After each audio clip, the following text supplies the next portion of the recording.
if you let even one time slip you, one time pass you by, or you break your commitments once, you're gonna fall back into your old patterns and ruts. And look guys, you can look back at your own life and find countless of examples of times you let your commitment break once and it's going down a slippery slope until you're back into your old patterns and ruts.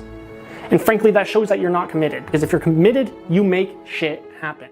So look, right now, you have to decide if you're committed to this program or if you're committed to a complacent life where you let your emotions dictate your actions.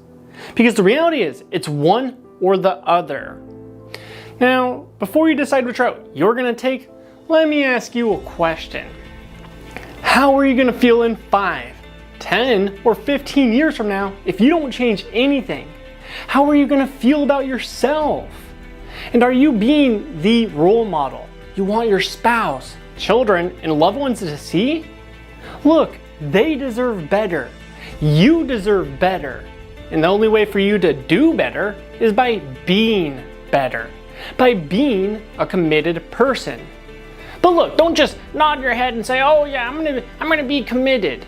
You have to understand what this really entails. Because when you're truly committed to your goals, you instantly eliminate your internal battles because your actions are no longer negotiable. It's no longer a matter of, dang, I'm tired. Should I go work out today? It's, dang, I'm tired. This workout, it might be a little bit more tough today. It's almost like you have to act like you're going to die if you don't do the things you tell yourself you do. What I'm trying to say is, like, you have to switch how your perspective, your attitude, and your mental frame from if or should I do this to this is happening no matter what. And then the next thing you have to realize is you are going to have those times, those moments of weakness where you feel tired, lazy, and unmotivated. But you have to simply execute no matter what. Because that's what commitment is.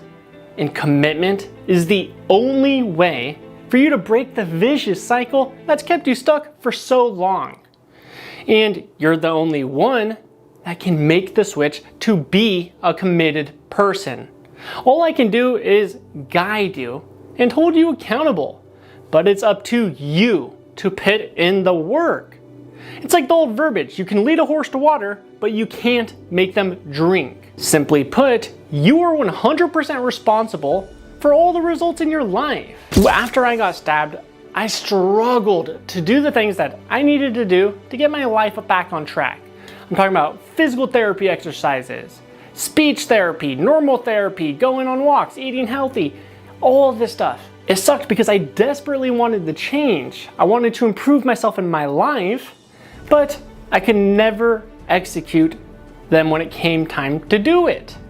I felt like something was wrong with myself. But then I talked to my mentor and he's taught me the lesson of commitment. Essentially the same stuff that I'm now teaching you. And it was like something switched in my brain, like a flip was switched. I no longer had those internal battles. It was no longer a daily question of, oh, what am I gonna be doing today? Am I gonna go work out? It was like, no, I'm going to go on my walks. I'm going to eat healthy. I'm going to do my speech therapy exercises. And when this became my mental frame, well, that's when things started being effortless.